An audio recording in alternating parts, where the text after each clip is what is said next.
хизээ оюутан байсан бэ нэрээ? Би 2006 оны төгсөгч. Бүр 16 мургаатай болсон оюутан болсон юм гэсэн. Үгүй 17-тад болсон. Тий.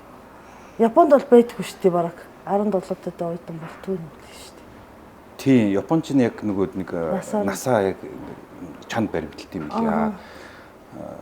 Тухайн үед намайг сургуульд орох үед болохоор ээж маань 23 дугаар сургуульд намайг ингээ шалгалт өгөөд үзүүлээгээд цэцэрлэгт байхад 5 настай та. Одоо 7 настай гэсэн. Тухайн үед бол 10 жил байсан байхгүй. Тэгээд 7 настай би шалгалт өгсөн чинь тэмцэцээ. Тэгээд тэр чигээр 7 настай. Тий. Би ч бол жоохон хүүхэд цэцэрлэгтээ тогломоор байдаг. Тэгээд сургуульд орсон. Ингээд би нэг 2 3 удаа цэцэрлэг рүү очиж тоглож ирсэн өдөр. 23 дугаар сургууль чинь англи хэлний шалгалт авдаг байхгүй. Орохдоо юу? Тий. Тэгээд англи хэл яг зүгээр тоомоо толдлох ч юм уу энгийн одоо юу гэдэг. Тэрийг нь бол манай цэцэрлэгийн багшийн дүүн надад зааж өгч. Наваа шалгалтанд бэлдэлчихсэн. За тэгээд 2002 онд шүтээсийн оюутан болоод. Тий, шүтээсийн мэдээлэл холбоо технологийн сургууль. Одоогийнхоор бол мэдээлэл холбоо технологийн сургууль. Тухайн үед бол багш байсан уу? Байсан. Багш байсан. Тий. Тэгээ 2 онд сургуульд оронгуудаа робоконд шууд оролцчихсон уу? Үгүй. Би 2 дугаар курсээс эхлээд. Тийм 1-р курстэй бол бид нар ч нэг уучраа мэдэхгүй тэнд явж байгаа юм чинь. Эртний сургууль бол оролцож байгаа. Оролцчихсан тухай. Тийм. Тэгээд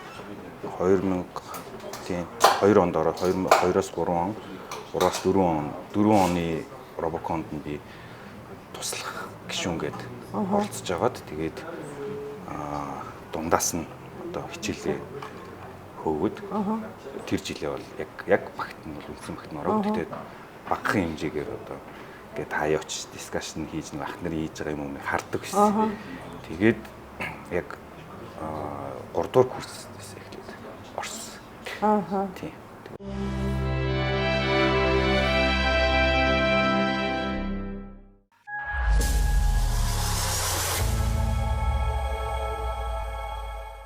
За сайн байцгаана уу Томокогийн найз нэвтрүүлэг эхлэхэд бэлэн болсон. Өнөөдрийн Томокогийн найз хинбэ гэхээр Батбаяр багш ирсэн бэ. Яга Батбаяр багш гэж байгаа юм бэ гэхээр Батбаяр багш маа сайхан хүртэл Мойсийн багш өстэй. Ер нь одоо ч байгаа. Одоо ч Мойсийн багш. Одоо ч Мойсийн багш. Одоо би чөлөө аваад Япон улс судалгааны ажил. За статус нь Мойсийн багш. Мойсийн багш хийгээд. Тэгээ бид тэр ягаад найз вэ гэхээр анх 2017 онд танилцчихсан баг.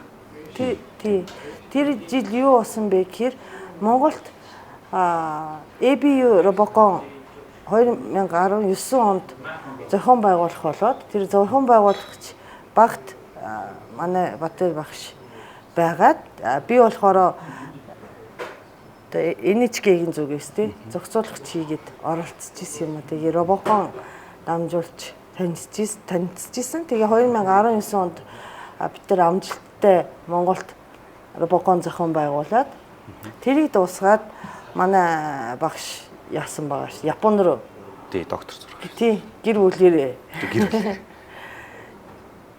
Яваад тэгээд тэрнээс бараг 5 жилийн дараа уулзж байгаа юм. Тийм ээ. Тий. Тэг өнөөдөр хүрэлцэн ирсэнд баярлалаа. Баярлалаа гозаймаас. Тэг явхаас өмнө Японд яах вэ гэж надаас зөндөө юм асууж ирсэн санаадах юм. Тийм. Би ч яагаад тэгж их судалж явж байгаа гэхээр би чинь одоо харьцангуйгаар одоо олон гишүүнтэй гэр бүлтэй. Тэгэхээр нөгөө гадны оронд оюутан болоод очиход тийм нөхцөл байдал хэцүү шүү дээ. Санхүүгээс ахуулаад тэгээ хүүхдүүдийн нөгөө хичээл сурлага гэдэг. Тэгэхээр нөгөө маш юмас сайн төлөвлөж явах хэрэгтэй. Тэгээд тэрний тулд одоо эхлээд мэдээлэл цуглуулад хүмүүсээс тэгээд одоо хаана байраа түрээслэх үү гэхээс ахуулаад хаана байвал онцлогтой байх уу гэлтэй бүх юм ингээд одоо өөрийнхөө хэмжээнд төлөвлөж байгаад очих хичээсэн тийм. Тэгээд юу яжсэн тий хаана амьдрах уу? Орон сууцны асуудлаас ахуулаад хамгийн ихнийх чинь тийм шүү дээ тийм. Тэгээд хүнс ер нь ямар шүү байдгийг зардал яаж гардыг ингээл бүх юмыг л тооцож байгаа л. За одоо тэгээ очсон чи ямар байсан? Санаа зовчихснаас ер нь бол эхлээд маш хэцүү санагдчихсэн. 2019 оны 10 сард би очсон. Тэгээд ер нь бол бас одоо эдийн засгийн хувьд бол нэлээд хүндрэлтэй санагдчихсэн ер нь бол. Тэгээд яг одоо азтай гэх юм уу ковид гараад. Тэгээд бүх юм хаагдсан. Тэгээд эдийн засаг бол одоо жишээ нь хүүхдүүд тэр их хэмжээний мөнгө зарцуулах шаардлагагүй болоод бүх юм ингээд зүгээр л хичээл болсон. Тэгээ мөнгө зарах боломж нь багассан. Тэгээ би ч гэсэн өөрөө одоо гадуур дотор явах шаардлагатай болоод зөвхөн лабораторид суух ийм үүрэгтэй болоод ирэхлээр бас нэг талаасаа тэр надад дэм болсон. Тийм азтай л. Одоо Японд зөндөө дасцсан бах тий.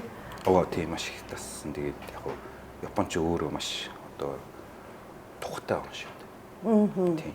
Цаг агарын хувьд ч, орчин нөхцөлийн хувьд ч, тэгээд одоо нийгмийн одоо байдлын хувьд ч гэсэн тийм хүүхдүүд хүнс мөс хямдхан шүү дээ. Одоо харьцангуйгаар Монголтой бараг л адилхан. Тийм. Зарим нэг юм баг Монголоос хямдхан бил. Тийм. Тийм болсон бил. Тийм. За тэгээд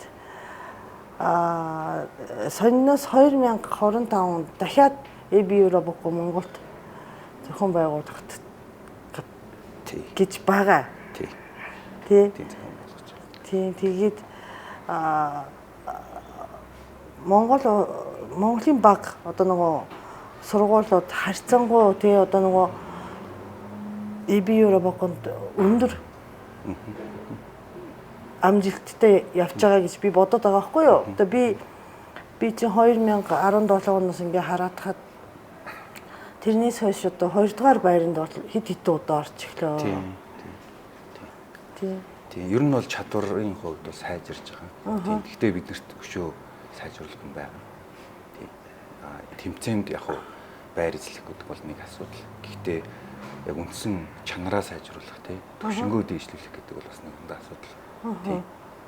Тэгээ оюутнууд одоо сүүлийн үед ингээд залуучуудыг хараадахаар ингээд нөгөө юу гэдэг үлээ Gen Z гэдэг шүү дээ тий.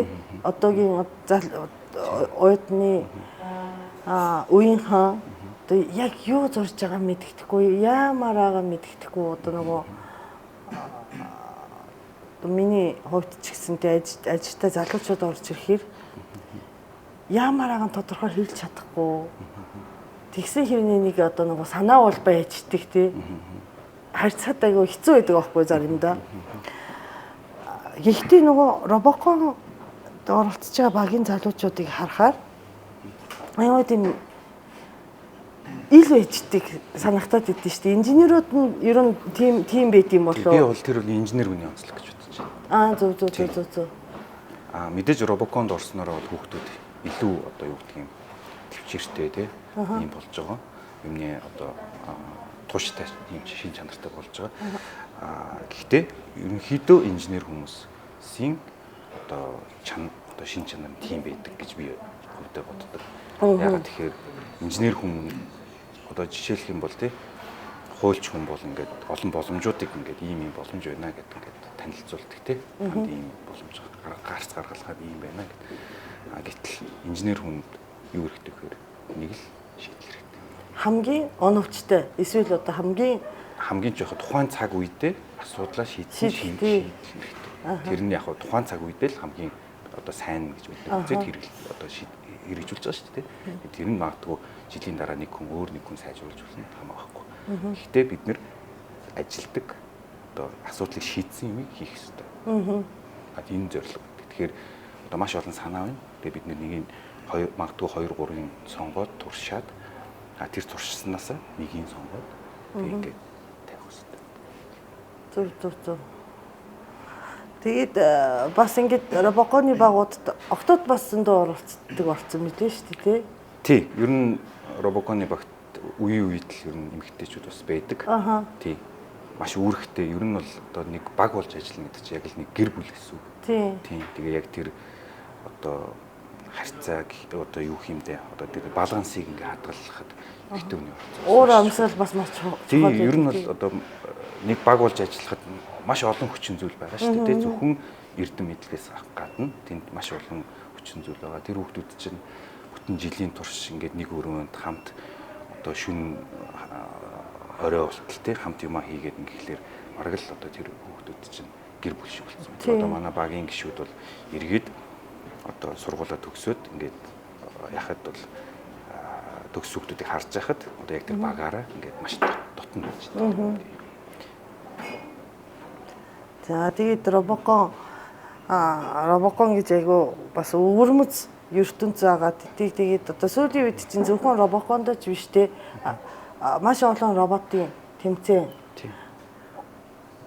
болтдог болсон. Тэгээ бүр нөгөө баг хүүхдүүдээс ахуулаад одоо нэгдүгээр ангийн хүүхдүүдээс ахуулаад одоо робот хийдэг болсон биш дэлхийд даяар тий.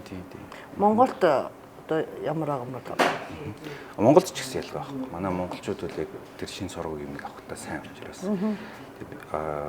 Тэгээд бид нар бас яг одоо энэ роботын салбар дээр ажиллаж байгаа одоо сургууль үйлчлэгч одоо сургалтын байгууллагад ажиллаж байгаа хүмүүсийн хувьд бол бас яг энэ 10 жилийн хүүхдүүдэд чиглэсэн ийм роботыг ашиглаад одоо хүүхдүүдэд энэ 10 жилийн байгалийн ухааны боловсролыг бид нэг яаж ойлгуулж болох юм бэ гэдэг ийм одоо бид нар хөтөлбөр боловсруулад тэгээд одоо зохион бүтээгчдийн актив гэдэг бид нар ийм одоо байгууллага байгуулад тэгээд ийм сургалтын хөтөлбөр одоо өөрсдөө зохиогоод тэрийг ингээд хүүхдүүд дээр одоо туршаад сайжруулад одоо тэгээ хүүхдүүд маань яавал одоо тэр математик те физикийг одоо зөвхөн томьёо гэж харахгүйгээр тий. Бидний эргэн тойрон амьдрал чинь тэр чигээр математик физик юм биш үү гэдгийг ойлгуулах бид хичээж байгаа. Зөв. Тэр зохион бүтээгчийн төв. Зохион бүтээгчдийн академи. Тэр нь хаана гэдэг? Тэр одоо 13 дугаар хороолт байралтай. Тийм. Одоо энд юу яа? Утасны дугаар муугаар тавьчих л та тий.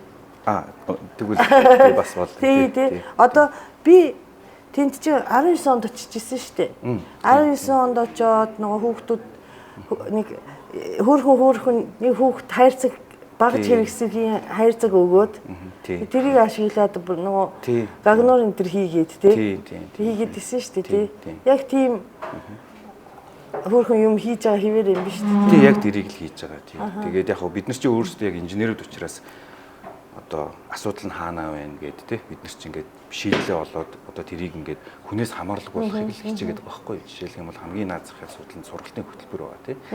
Тэрийг дэмждэг сургалтын хэрэглэгдэхүүнүүд байгаа тий. Тэгээд одоо жишээ нь яг манай монголчин өөрсдөө нөгөө ингээд хэрэглэгч ус болчихсон. Бүх юмыг дандаа ингээд гаднаас бид нар авах шүү дээ.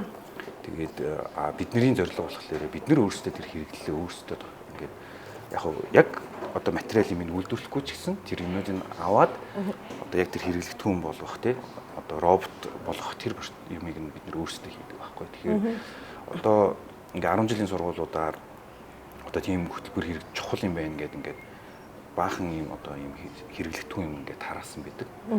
Тэгээд тэр нь одоо яадаг вэ гэхээр нэг юм сейфэн дотор ингээд хадгалагдаад бичдэг. Яагаад тэгэхээр тэрийг одоо эвдлэх юм уу юм нь алга болох юм бол нөгөө багш нь хариуцлага хүлээдэг. Тий. Нөгөө талаас тэрийг дэмждэг сургалтын хөтөлбөр байдаг.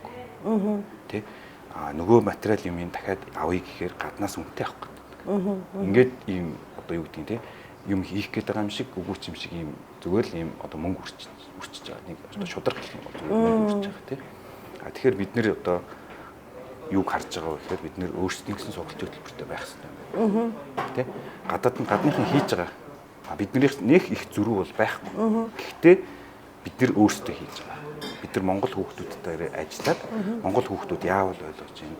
Монгол хүүхдүүд яавал энийг хүлээж авч байна. Яавал Монгол хүүхдүүд сонирхолтой юм бид нар өөрсдөө хийж байгаа учраас энэ бол одоо юу гэдгийг бидний бүтээл болж байгаа. Адилхан төстэй ч гэсэн бидний бүтээл яг оригинал гэсэн үг тийм. Нөгөө талаас бид нар хэрэглэгдэхүүнүүдээ өөрсдөө хийж байгаа. За тэгээд одоо яадаг вэ гэхээр сургуулиуд манай хөтөлбөрийг ингээд аваад одоо тий бидэртэй хамтраад ажилладаг байхгүй. Тэгэхэд тэр сургууль тэр хэрэглэгдэхүүн тэр багшийн одоо заах арга барил тэр юмд ерөөсөө санаа зовох шаардлага. Бүх юмд бидний саппорт хийж байгаа. Тэгэхээр чин тэр сургууль тэр одоо тэр IT-ийн тэр юм одоо цогцсон юмыг мейнтенс хийж авч явна гэдэг чинь одоо тийм маш төвхтэй байхгүй. Нэг тийм мэрэгжлийн нэг хоёр хүн хэрэгтэй болчиход байгаа. Гэтэл тэр чинь аюу төвхтэй шүү дээ тийм. Нөгөө талаас нөгөө хүн чинь сэтгэлээс ажиллах хэрэгтэй шүү дээ тийм. Гэтэл бид нар бол ямар боломжийг олгож байгаа вэ гэхээр тэр хүмүүст тэр нь битгий танаас санаа зовоо. Бид нар тэр бүх юм чинь хариуцсан. Эвдрээд одоо юм надад болох юм бол бид нар сэлбээд өөрсдөө хийж байна. Та нар тийм болно. Биднэрт юу чухал аа гэхээр хүүхдүүд нь хэр тэндээс юм сурч гинөө гэдгийг бид нэр одоо энэ хугацаанд одоо олж мэдэж одоо тийм үнэхээр нөлөөтэй байна уу гэдгийг ингээд судлаад явж байгаа. Зөв. Ерөнхийдөө ихтэй ингэж бодож байна одоо нөгөө тэр академид хүүхдүүд мэдээж сурна тэр хажуугаар багш нарт бас одоо зөндөө туршлага тийм хоримтлагтаад тэрийг нийт одоо боловсролын салбар одоо нөгөө Оросын сургуулиуд яаж юу гэх юм юу гэдэг вэ? Юу гэдэг вэ? Тий одоо нөгөө буцааж одоо нөгөө юу гэх түгээх те суулгах юмыг бас бодож байна уу? Тийм тэрийг бас бодож байгаа. Ер нь бидний анхны зорилго бол яг шударгаар хэлэхэд бид нэр одоо энэ боловсролын тэгш бус байдлыг халахын тулд бид нэр одоо зогсож байгаа юм хүмүүс аахгүй. Тэгээд хүн болгонд энэ хүртээмжтэй байлгахын тулд одоо ажилламаар байгаа. Гэхдээ энэ чинь одоо бид нар чинь өөрсдөө сайн дураараа хийж байгаа учраас бид нэр одоо засгийн газараас ингээд одоо юу гэдгийг тийх ёстой, ингэх ёстой хүний гар харахгүйгээр өөрсдөө хийхийн тулд бид нэр тодорхой хэмжээний одоо санхүүжилт хэрэгтэй. Тэрийг одоо хангахын тулд бид нэр одоо энэ жижигхэн бизнес модель маягаар хийгээд тодорхой төлбөр аваад ингээд хөгжүүлэх гэж яаж байгаа. Тэгээ үнэхээр хэрэгтэй бол энэ улсын хийх ажил байгаа шүү дээ бас тий. Яг хөө тэгээд заавал бүх юм миний үзэл бол бүх юмыг улс хийх. Ер нь улс бол тийм юм хийх албагүй шүү дээ. Боловсролт бол гэхдээ хариуцлага. Яг хөө боловсролт мэдээж хариуцлагатай хандах хэрэгтэй тий. Тэгээ боловсролыг аль хэмжээнд аль хүрээнд хийх вэ гэдэг нь одоо тэгээ өөр асуудал байна уу гэхээс одоо тэр одоо нэн чухал гэх юм бол тийшээ бас уруулах хэрэгтэй шүү дээ. Тий яг хөө бидний одоо философи юм да тий бодлолоор бид нэр хийчээд дараа нь та нарт танилцуулъя гэж. Тийм. Хэрвээ бид нар чадахгүй л яг хөө гэдэг асуулт. Тийм. Угаасаа нөгөө улсын хэмжээнд суулгах чадахгүй шүү дээ. Тий. Яг улс хэрвээ бидний юм үнэхээр одоо хүмүүст таалагдаад хэрвээ улсын хэмжээнд одоо энийг чи хэрэглэе гэх юм бол бид нар тэнд бол тийм нээлттэй. За тэр ахшиг хүүхдүүд Японы сургуульд явж байгаа шүү дээ. Тий. Тэгээ анзаарсан бол жишээ Монголд бол ерөн хөгжмийн хичээл бол бараг явагддаг юм. Японд бол бүгдээр юм лимп тоглоод явж байгаа шүү дээ. Тийм. Тийм асуудал байгаа байхгүй юу? Одоо тэгээд бас нөгөө төвлөртөр хуурын эвтэрчин энэ төр гэж ерөөсөө оролдуулдаггүй тийм байгаа байхгүй юу? Тийм.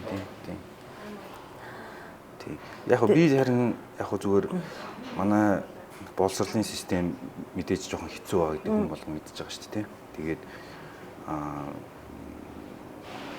одоо зүгээр Японы ингээд юутай ингээд харьцуулахад зүгээр одоо би яг одоо миний 4 хүүхэд Японы сургууль сурж байгаа байхгүй. 1-р ангиас одоо 12-р анги хүртэл бүх төвшөнд сурж байгаа. Манай одоо сургуулийн агуулгач гэдэг юм уу тэр юм бол яг адил.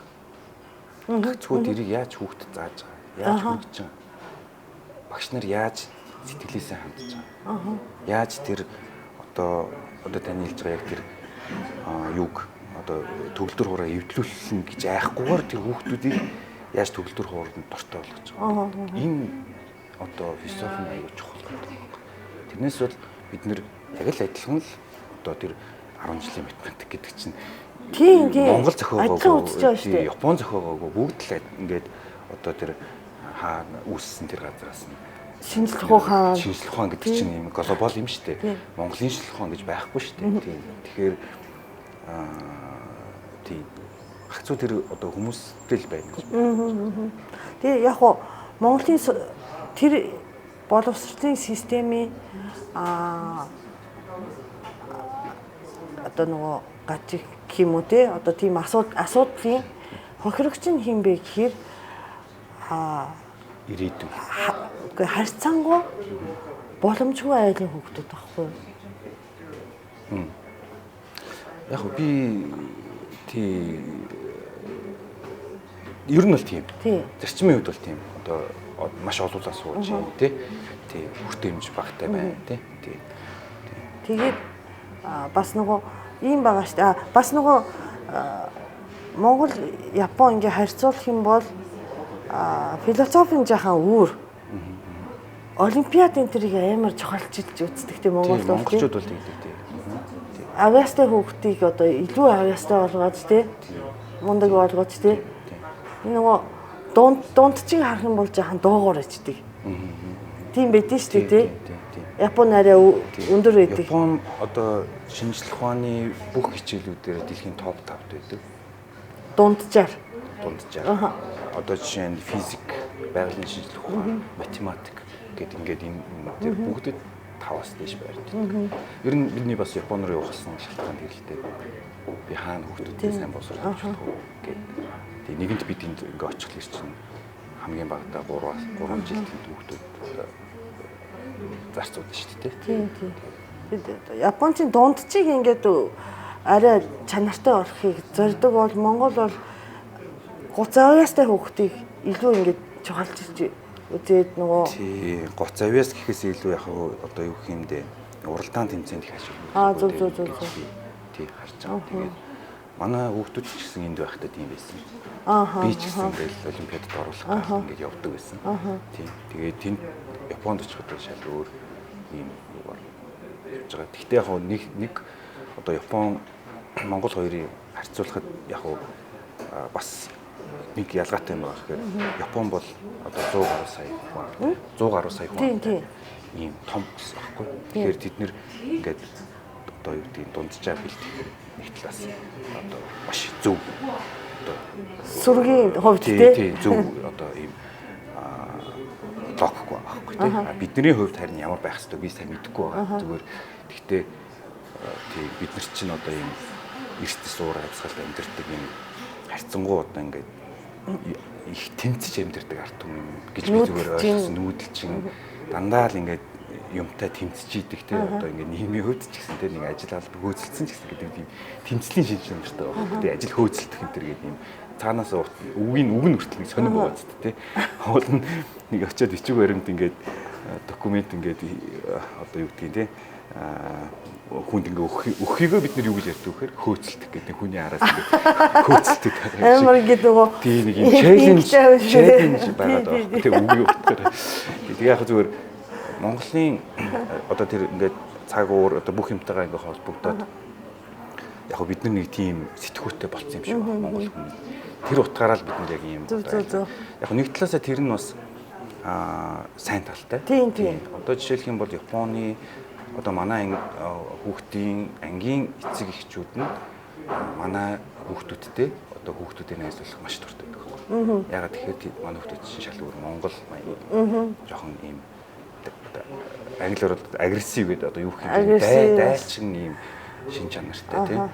Ингээд болохгүй бол одоо багштайгаа хүртэл ингээд ийм би ингэж бодож чинь гэдэг ингээд ярьдаг тийм аргалддаг тийм. Тэр нь ингээд одоо тийч бол Японы хувьд бол ингээд шал өөр юм болчихж байгаа байхгүй тийм. Тэгэхээр яг бас сайн тал байна, муу тал байна. Тийм бид нэр балансыг барих ёстой. Гэхдээ нэг юм үнэн юу гэхээр манай дундаж бол маш доогуур байгаа. Тэрийг бид нэр дэвшүүлэх ёстой. Тийм. Зөв. Тэг би нөгөө ер нь ингээд би энд суугаад ярилцлага хийхээр ихийнх ингээд нөгөө олимпиадад явж исэн хүмүүс л да. Би тийм юм дээрээс явж байгааг болохоор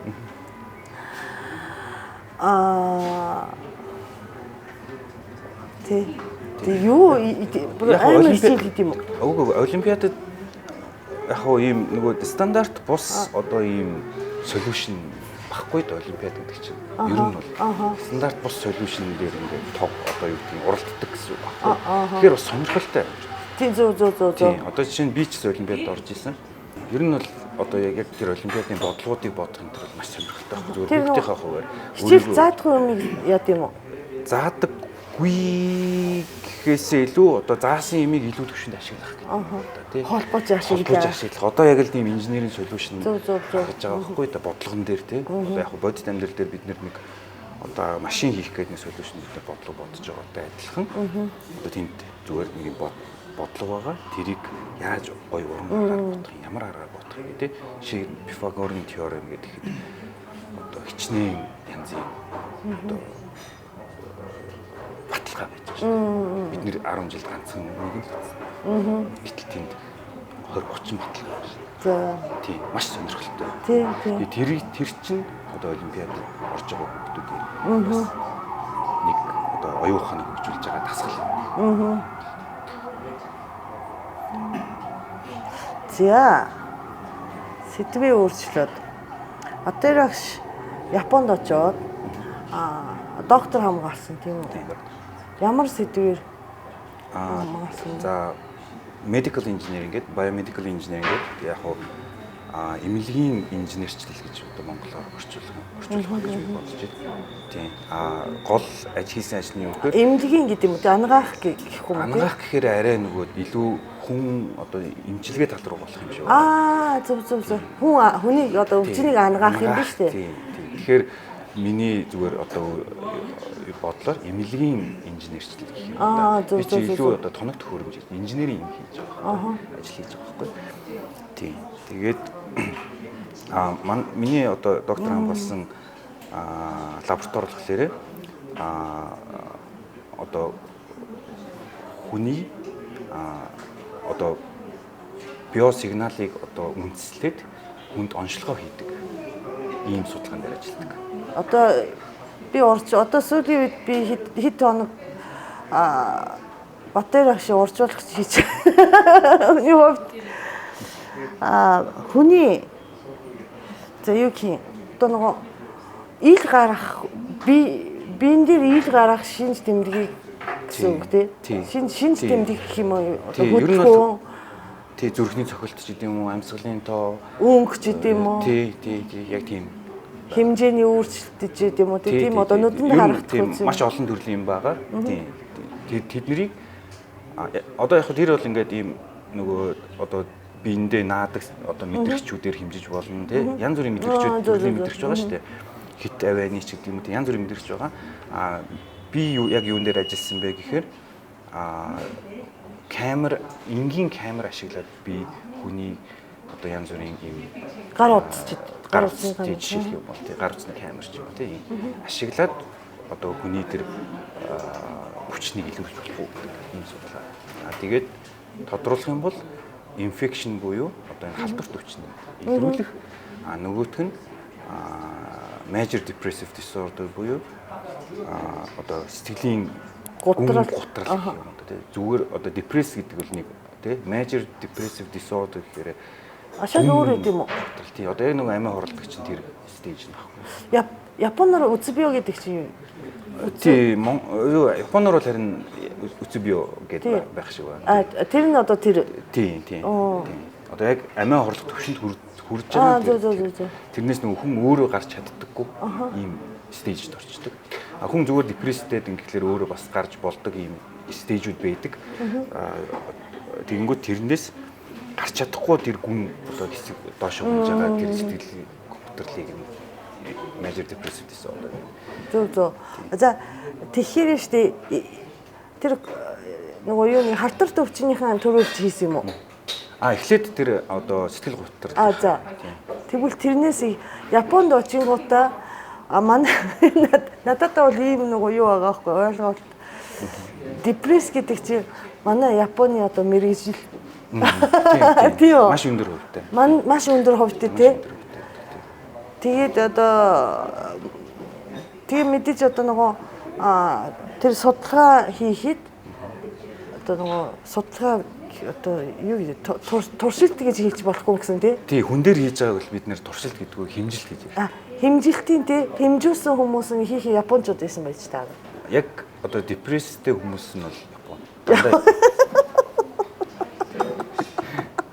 Тэр яг нөгөө одоо клиникээр нөгөө батлагдсан хүн байх хэрэгтэй Тий. байхгүй. Тэгэхээр нөгөө бид нар эмнэлэгтэй хамтарч ажилладаг.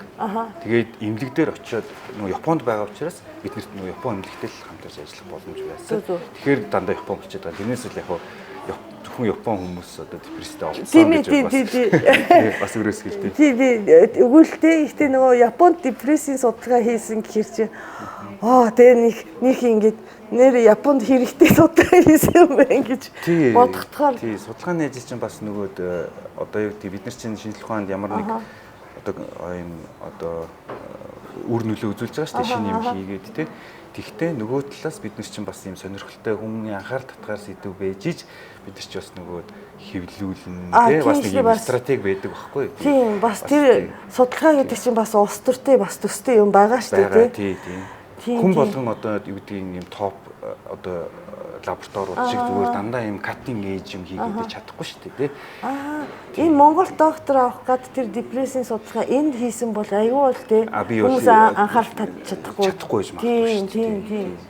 Тэгэхээр зөв. Тэгэхээр судалгаа хаана байна одоо тий хэний анхаарлыг татах уу тий ингээд тэр бол бас нэг яг хуу бас жижигхэн юм бодлого бодох хэрэгтэй байдаг. Тэрнээс бол чи хүн болгон одоо юу гэдэг юм ингээд супер юм хийгээд ихийг өөрчлөлтөг юм хийхгүй шүү дээ. Одоо жишээлх юм бол нэг юм хүм төрлөختний мэдлэг байлаа гэдэг юм бөмбөрцөг байлаа гэж бодъё л да тий. Тэгэхэд энэ бөмбөрцгийг том болгохын тулд дотор талаас нь түлхэх хэрэгтэй тийм үү. Тэр нэг юм жижигхэн шүдэнцний мотор дотор талаас нь би түлхэж байгаа байхгүй юу? Хүн төрлөختний мэдлэгт ингээд хөр нэмрээ оруулаад жижигхэн түлхэж байгаа. Тэгээд ингээд хүн болгон өөр мэдлэгээр ингээд түлхсээр байгаад ингээд бөмбөрцөн томорж байгаа тийм энэ хүн төрлөختний мэдлэг бид нэр ингээд томроод ингээд явж байгаа гэж төсөөлөх юм бол тийм би бол одоо нэг жижигхэн шүдний модны чинээ энэ жижигхэн түлхэлтэд гэж байгаа гэсэн. Зөв. Нэг одоо өгүүлэх юм байна. Тэгээд яг нөгөө бодит процессын тухай асууж болохгүй. Мэдээж одоо судалгаанд гарсан юм чинь тий. Ил харах одоо нөгөө хин чамаагүй уншиж болдог. Тэр депресстэй хүнтэй шууд уудсах уу? Шууд уудс. Үгүй. Ер нь бол бичиг хийлгээд харах уу тэгвэл. Одоо депресстэй хүмүүс өөрсдөө нөгөө яг одоо юу ах нөгөө хүнтэй одоо харьцах юм юу ахгүй. Одоо хүсэл байхгүй. Тэгээд тэгэнгүүт яад гэхээр бид нар нөгөө ингээд сетап бэлдээд за та энд суугаарай гэд тэгээд одоо компьютерийн дэлгэцэн дээр энэ одоо зааврын дагуу одоо та ингээд одоо сууж байгаарай. Суугаад зааврын дагуу хийсэн үйлдэлүүдийг хийгээрэй гэд заавар өгдөг байхгүй. Зарим шал удахгүй юу бас байгаа юу тий? Заавар мавар бас байдаг үү? Тий яг зүгээр одоо жишээ нөгөө одоо энэ MDD-г илрүүлээд байгаа арга чинь нөгөө одоо ийм асуумжаар илрүүлдэг байхгүй. Одоо ер нь бол одоо нөгөө хэрэгэлдэг нь сэтгцийн эмчнэр эмчнэр асуулт асуугаад хариултын дагуу оноо өгөөд одоо нэг тийм сонжоо маяг шиг тий одоо тэгэхээр жишээ одоо нөгөө сэтгцийн одоо нөгөө сэтгцэд нөлөөлөх эмийг авах ухаантай хүн бол тэрийг цээжлээд тий одоо депресстэй хүн шиг жижиглэх бүрэн боломжтой юм биш үү? Бүрэн боломжтой тий. Тэгэхээр одоо тэр бичгээр камераараа илэрхийлнэ гэдэг чинь тэр боломжийг бас нэг тэр аюулыг хааж өгөх юм биш үү тийм үү? Хүнээс хамааралгүй болж байгаа. Эсвэл өөрөө депресстэй гэж анзаарахгүй хүнийг одоо нөгөө чиний над ядарчаа чинь депресс биш дээ гэж зааж өгөх боломжтой юм. Тийм. Стейж руу орж шүү гэдэг. Айгуу гоё ойлголт авч байна. Тэгээд яг үндсэн одоо цаад юуг нь ярих юм бол одоо агуулгыг нь ярих юм бол хүний тарих бүх эрхтнээ удирдах байгаа шүү дээ. Тэгээд зүрхний одоо цохилт гэдэг бол хамгийн одоо хүчтэй юм био сигнал байдаг.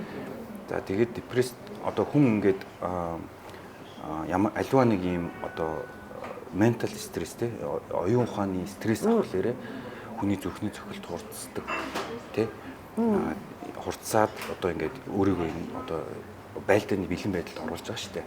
Зүгтахад бэлэн бол би зүгтах ч гэдэг юм уу те одоо юу гэдэг ямарваа нэг үйлдэл хийхэд бэлэн байдалд оруулдаг ийм процесс явагддаг байхгүй. Тэгэнгүүт депресд орсон хүмүүс тийм байдаг.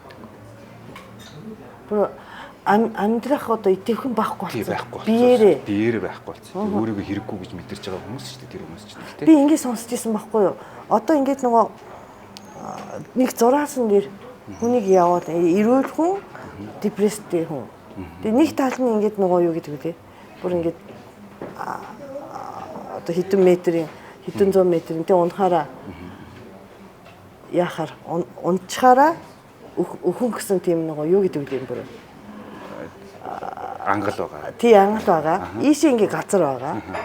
За тэр хоёр хүн эрүүл хүн цусны багталд ороод ухаан алтнаа. Депресстэй хүн ухаан алтна. Яг тэр зураасан дээр зөө. Эрүүл хүн сэтгцийн эрүүл хүн байх юм бол заавал газар руу ундаг. Депресстэй хүн өгөх тийш унцдаг гэж сонсч ирсэн байхгүй юу? Тий. Ер нь бол одоо би өөрөө яг одоо мэдэрч үзэг болохоор сайн хэлж мэдгүй. Гэхдээ одоо яг ингээд нөгөө судалгаануудыг ингээд уншиж байхад бол тий яг хүн ингээд өөрийгөө хэрэггүй гэж мэдэрдэг. Надгүйгээр одоо яг амьдрал одоо илүү гоё болсон ч гэдэг юм дээ. Би энэ амьдрал шаардлагагүй болсон. Тий ийм бодолтой болдог гэж би ерөнхийдөө одоо тэр ойлголтыг аваад тий.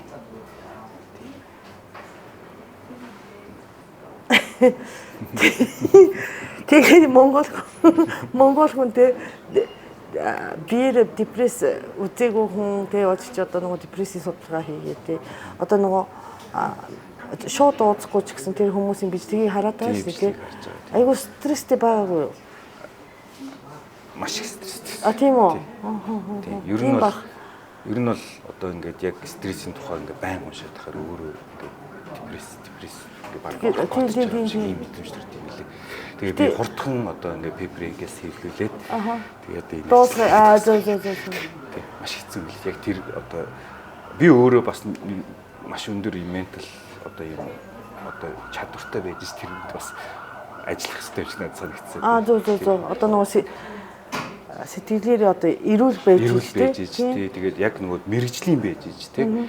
Тийм би ч бол одоо анх удаа тиймтэй уулзж байгаа учраас мэрэгжлийн байж чадахгүй байна. Сэтгцэн эмчнээс одоо тий тэр чи олон жил сурцсан. Учраа болсон өөртөө ямар ч нөлөө авах. Тэр сургуулийн заадаг байх гэж би бодоод байгаа байхгүй. Та нар бол одоо ингээд ийм юмтай одоо тулгарх юм бол ингээд өөрсдөө одоо аргалж байгаач гэдэг юм тий одоо ингэдэг ба заадаг байх зүгээр би ботсон. Тэгээд яг сайн бол гэж байдаг.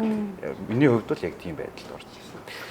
Тэгээд тэр одоо нөгөө хэр магадлалаараа илэрхийлж чаддаг болсон юм бол тэр одоо нөгөө яг уу миний судалгааны хувьд бол яг ийм депресстэй хүмүүс олон бас олоход хэцүү шүү дээ. Тэгээд би нэг 50 орчим хүн дээр хийсэн байхгүй. Тэгээд тал нь юу депресстэй тал нь ирүүлээд тэгээ яг тэр одоо юу бол нэг 78 орчим хувьтай. Зөв. Тий. 10-аас 7-гийн 8-ын ерөөхдөө тань гэсэн юм. Тэгээд тэрийгээ би одоо яг одоо хэрэгжилж байгаа тэр нөгөө эмчнэрийн хэрэгэлдэг санал асуулгын үр дүнтэй оншин арга харьцуулаад тэр хоёр нь хоорондоо ингээд correlation буюу юм хамааралтай байна гэдэг үзээд тэгээд энэ арга нь бол зөв байна. Ашиглаж болох үйс юм байна гэдэг юм одоо санал төвшүүлж байгаа гэсэн шинжлэх ухаан. Тэгээ тэрийг одоо хэрэгжүүлэх уу яах уу гэдэг нь дараагийн асуудал. Тэр нь чинь мэдээж их хөрөнгө оруулалт хэрэгтэй байгаа. Бизнес болж үүсэх ёстой тий. Маш олон юм байгаа тэгээд Японд очиж депресстэй. Би депрессийн тухай жаахан нэг өргөжлүүлээд яхад би бас харьцангуй юу гэх юм. Харьцангуй биш одоо сэтгцийн хувьд чи юмтэй юм уу гэх хүмүүс ярьдаг л та. Гэтэл би айгүй эрүүл хүн байхгүй одоо юу гэх юм. Өөрийгөө бүрэн хамгаалж чаддаг одоо нөгөө юу арай дэндүү мэдрэмтгий бол биш. Мэдрэмтгий эсрэг юм уу? Тий. За надаас өгнөрж ирэхгүй. Гэхдээ би таны хэлж байгаа утгыг ойлгож байна. Энэ ихтэй нэг бол удмынх байгаа. Удмынхан тий. Эсвэл одоо төрж өссөн одоо уржин бас байх бах гэж бодоод байгаа байхгүй юу? Тэгээд надад дандаа ийм бодол өгдөө. Эцсийн эцэстээ би одоо нөгөө багасаа штэ. Эцсийн эцэст би чи хинт ч хэрэггүй хүн байхгүй юу? Тийм шүү дээ. Бид Тийм, чинь тийм. бид нартэй биднэргүй амьдрал явна шүү Тийм. дээ. Тэгээ депресстэй хүмүүс чинь яагаад ингэж би хин нэгэнд хэрэгтэй байх ёстой гэж боддtiin болов гээ сая тийм юм төрлөө. Яг нь эцсийн эцэст бид нэр хинт ч хэрэггүй ч гэсэн бид нар бүгд бие хүнд хэрэгтэй гэж бодож амьдардаг байх гэж бодож байна. Ааха. Тийм. Тийм. Тийм. Тэрийгээ бол яг уу Зөв.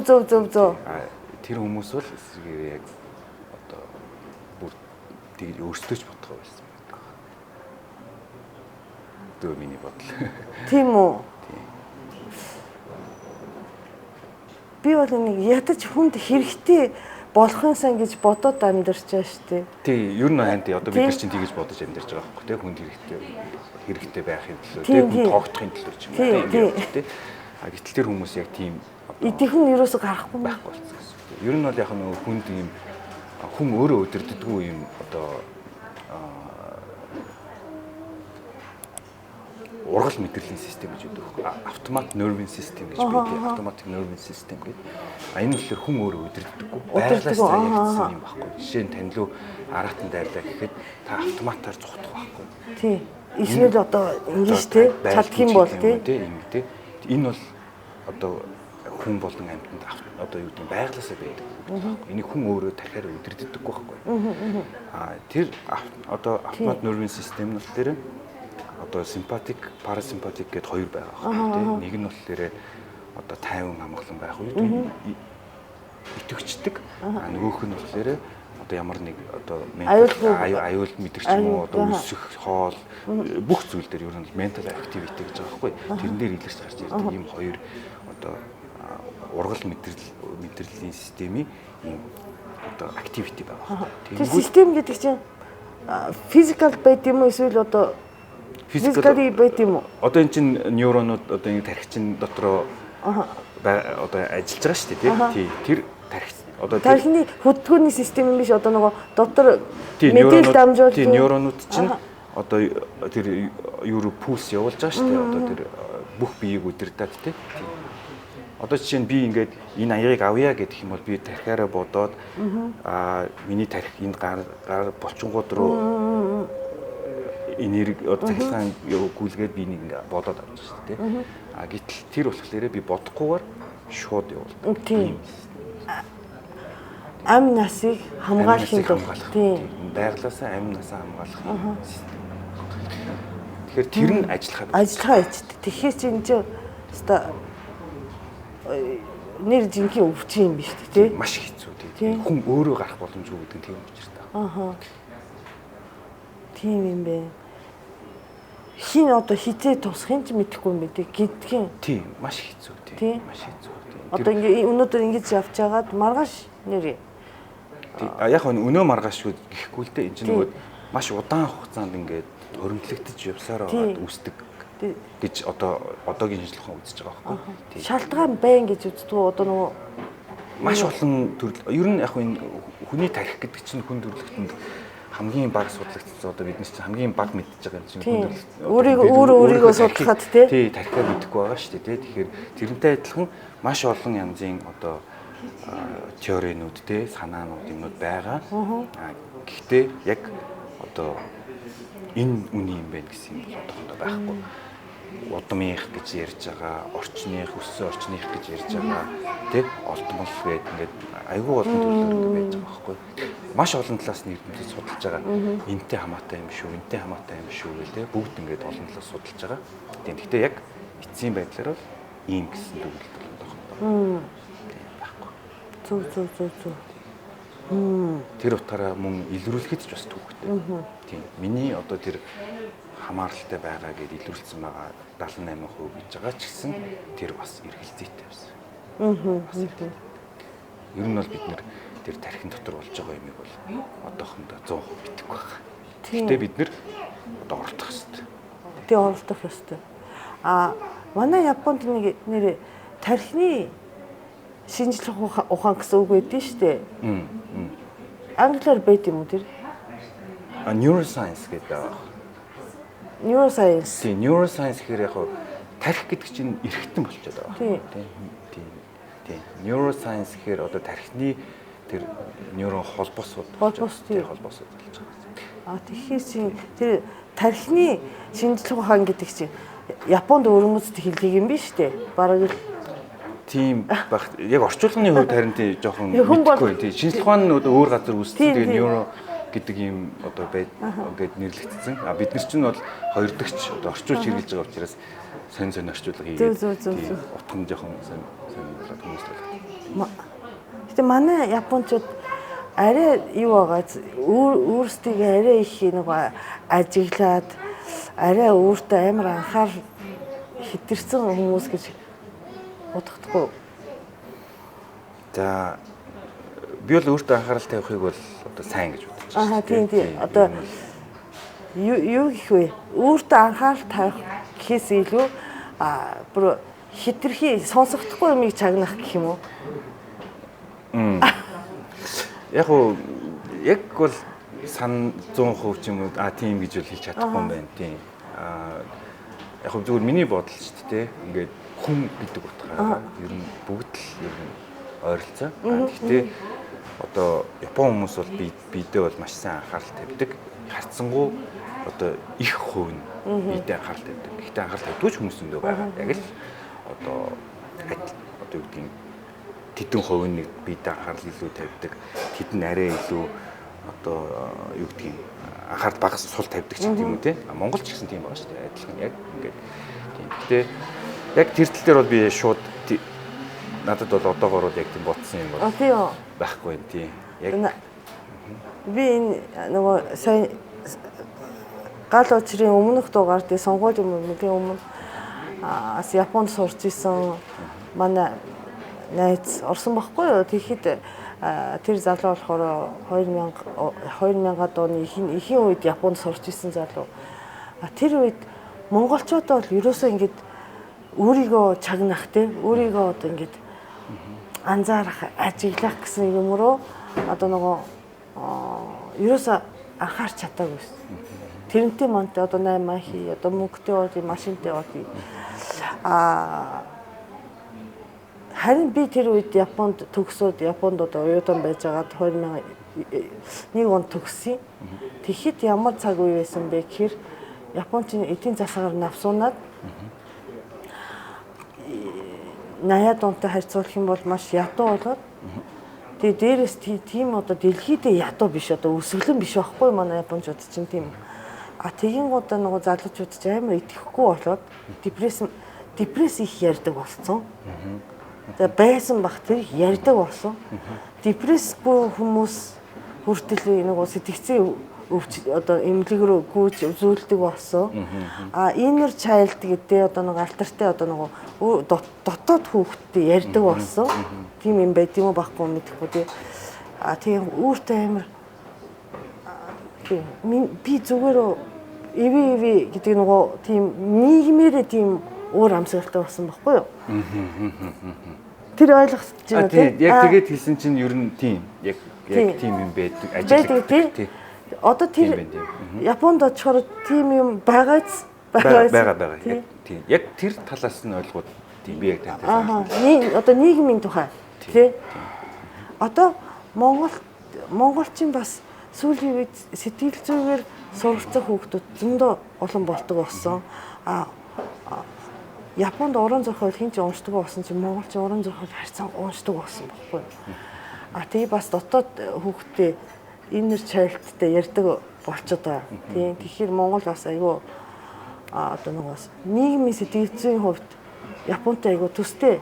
Тэр үеийн Японд дээр айгүй төстэй болчиход байгаа юм шиг санагдаад. Тэрийг ярьсан тэр залуутай тий. Тэгээ одоо Японд амьдарч байгаа хүний хувьд тийм нийгмийн ялгаа. Тий. Яг тэр бол яг одоо яг тэр талаас бол ажиглагддаг. Тий илүү. Тий. Би бол учир шалтгааны сайн бол мэдэхгүй. Гэхдээ ер нь бол одоо яг одоо юу гэх юм бэ? Одоо би яаж одоо ямар байна тий? Одоо нийгэмдээ яаж нөлөө үзүүлж байна тий? Надаас болоод янз бүрийн одоо хариуцлага гэх юм да. Би одоо тэр талаас нь илүү ойлгож байна л да. Маш их хариуцлагатай ингээд байх ёстой гэдэг ингээд багтаа ингээд сурчдаг. Одоо манай хоёр баг хүүхэд бол яг тийм байхгүй. нөгөө хоёр баг уу? Илүү Япон. За гурван баг бол бүр яг ийм одоо тийм хариуцлага гэдэг юм маш ингээд ийм дээд түвшинд ингээд Японы нийгмийн гишүүн болчихлоо шүү дээ тий. Одоо яг тэр хариуцлагатай байх гэдэг юм амар их ингээд одоо тэр зан төлөвшөж байгаа. Тэр нь одоо яг өөрийгөө тэр таны хэлээд байгаа шиг би яагаад байна гэдэг яг одоо боддог. Одоо тэр юм л хөтэлдэг байж магадгүй гэж би зүгээр сайн тэ ярьж байгаа. Зөв. Тий.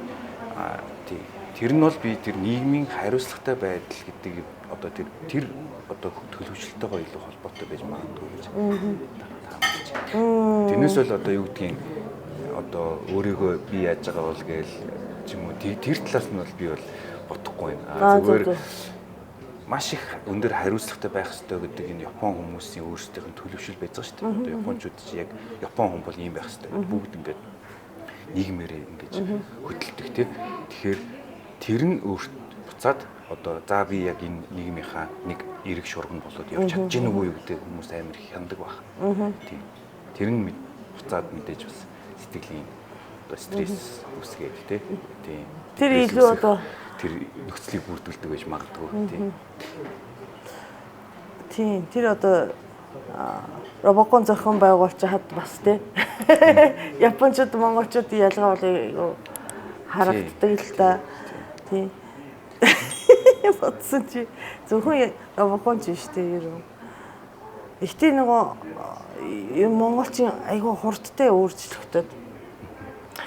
Баггүй Батөрөгш амьдраагүй 5 жилд чинь. Монголчин шал өөр болж байгаа. Айгүй хурдтай. Япончин намайг оюутан байхад те би 90 оноос хойш энд амьдарч байгаа. Эргэж очихоор баг ялгаагүй нийгэм байгаа байхгүй юу? 5 жилийн дараа ирэхэд бол шал өөр болж байна. Яг хөө зүгээр би бас Японд байдаг манай оюутнууд бас байдаг байхгүй манай робоконд гэсэн залуучууд ирээд байж идэх. Тэгээ бидэд хаяа бас ярьж суудаг байхгүй би юугаа тийм. Тэгээд ярьж байхад яг хөө нэг ийм санаа гарч ирчихсэн. Япон бол ингээд дэлхийн хөгжлөөс одоо 20 жилийн өмнө Япон 20 жилийн дараах ингээд хөгжил рүү өсөрсөн. Гэт тий. Тэгээд тэрнээс цаашаа бол хөдөлж чадахгүй. 20 жилийн өмнө бол Япон үнэхээр одоо дэлхийд хамгийн одоо хөгжилтэй мундаг орн байсан тий. Тэгэнгүүтээ одоо ингээд бусад орнууд нь гүйцэд ирэхлээр Япон одоо тэр одоо зайгаа ингээд алдаад одоо юу гэдэг нь тэр хөгжлийнхөө дамгаалыг ингээд алдчихж байгаа. Тэгээд цаашаа явж чадахгүй гэдэг. Ингээд нэг байранд. Норч нэг том үсэрсэн гэхдээ тэрийг ингээд одоо тогтмол ингээд хөгжүүлж чадахгүй гэсэн ийм яриа бол гарчсан. Би бол тэрийг бас тий одоо яг таны ингээд эргээд очиход хിവэрэ байгаа гэдэг ийм. Нөгөө талд тэр надад нэг одоо саппорт үзүүлдэг нэг Япон өвөө байдаг байхгүй. Би чи Япон хэл мэдэхгүй учраас би чи баримт судалгааны биш зүгээр хувийн найз. Тий, хувийн найз аахгүй. Тий, тэгээд надад нөгөө документ энэ төр дээр ингээд орчуулж өгдөг. Тий, тэгээд одоо гадаад компанид ажилладаг байсан болохоор англи хэлтэй. Тий, тэгээд бит хоёр бас ингээ хаяа ингээд ярьдаг байхгүй. Нийгмийн одоо Японы нийгмийн тогтолцооны тухай. Такахаши сангийн хэлж байгаагаар болохоор тэр нийгмийн одоо Японы нийгмийн тогтолцоонд одоо энэ хөгжилд нэг тушаа болоод байгаа юм бол Японы менежмент стайл гэдэг байхгүй. Менежментийн энэ арга барил нь хуч Япон стайл нь орчин үеийн хөгжилтэй нийцэхгүй байна. Тэр хүн компани дарга байсан хүн биш үү тий? Тий, өөрөө хувийн компани байгуулж ирсэн. Тэгээ олон улсын тий. Тэгээд өөрөө яг тэр нөгөө компани засаглалын тухай ингээд судалдаг хүн байгаа байхгүй. Тэгээд манай японочууд ингээд стайлаа өөрчлөхгүй бол бид нэр одоо энэ дэлхийн хурдтай хөгжиж байгаа дэлхийд ингээд зэрэгцэж чадахгүй байна. Бид нар хитрхи удаан байна.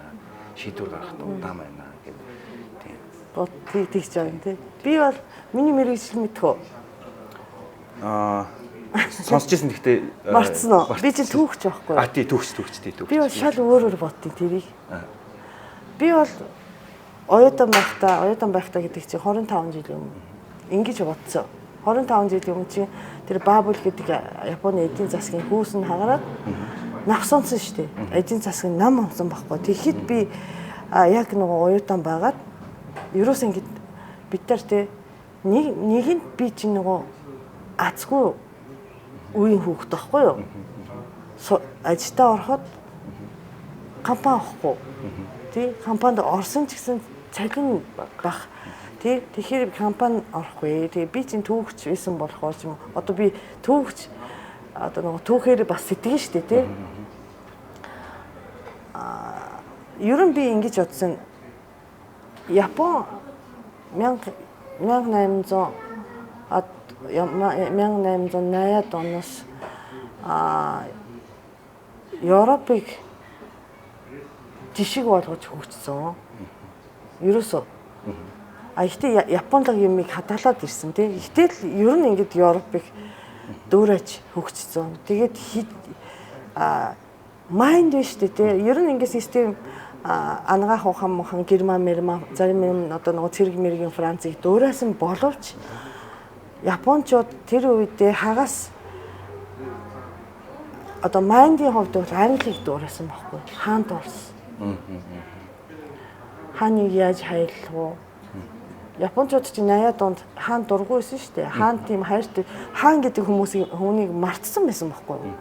Тэрийг сэргийж хаанд одоо нөгөө эрх мэдлийг өгөхийн тулд бид нар хэнийг дуурайсан бэ гэхээр Англиг дуурайсан байхгүй юу? Тэгэхээр ерөөс ингэж Японы 80-ад оны Мэйжигийн шинжлэл гэх юм уу те нөгөө Мэйжигийн яг нөгөө үүрчлэлтийн үед бид нар нөгөө юугийн цэргийн зохион байгуулалтыг сурсан биш ангаах ухааныг сурсан биш ер нь ингээ философиг сурсан Европын тэгтээ Англиг цэвэр 100% дуурайсан байхгүй тэгтээ яг Англиас 40 жил хоцорч явж байгаа гэж би анзаарсан. Англи одоо 1970-ад онд 60-ад онд навсонцсон бол одоо эдийн засгаар англичийн одоо нөгөө анхны юу штэ одоо нөгөө үйлдвэрлэлийн тий хувьсгалын хийсэн анхны орн штэ тий. Тэрний араас Япон явна угаасаа явж байгаад одоо нөгөө хагас дамжуулагч энэ төр чи Японд ингээд тэргүүлж явж исэн штэ тий. Тэгж явж байгаад Япон бол навсон угаасаа англи шиг. Тэгээд англи шиг болно. Одоо би 40 жил 50 жилийн дараа англи шиг байна гэж бодчихоо төөгч болохоор. Их одоо алаадах юм байхгүй ч гэсэн Азад бол 1-2-т байна. Тэгээд эдийн засгийн хувьд илүү одоо нөгөө тик одоо нөгөө евро санхүүгийн нөгөө үн цэн байхгүй юм үн цэнтэй болгоод зарах тийшээ тий. Тийшээ яа гэж бодож байна. Одоо яг наадхан дэс чинь ингээ харин одоо Япончууд болохоор өөрсдөө ингээд хөгжлийг дахиад тэргүүлмээр байгаа байхгүй тий. Тэгтээ чадахгүй байгаа. Тий хэрэггүй шүү дээ. Тэргүүлэх угаасаа. Тэгэхээр эсвэргээрээ би юу гэж хэлдэг вэ гэхээр энэ чинь бас сайн давуу талтай. Удаан байх чинь сайн давуу талтай. Юм тогтвортой байна гэдэг чи тий. Нэг талаас нь сайн. Жишээлх юм бол сая ковидын үеэр хамгийн доктортой суус чинь Япон шүү дээ. Тий, хамгийн доктортой байсан тий. Бүх улсууд одоо инфляцтай болоод тий бүх юм асуудалтай болж байхад одоо Япон саяхнаас л одоо йен унаад ингээд баг зэрэг үн нэмэгдэж байгаагаас биш одоо маш доктортой байсан. Тий, хэрэгтэй үед яг барьж чадсан шүү дээ. Яг хэрэгтэй хэцүү үед барьж чадсан. Одоо бол баг зэрэг нэмэгдэхэд хүмүүс асуудалгүй байх. Яг бүх юм нэгдээд. Тэгэхээр бас доктортой байх гэдэг бол нэг талаасаа.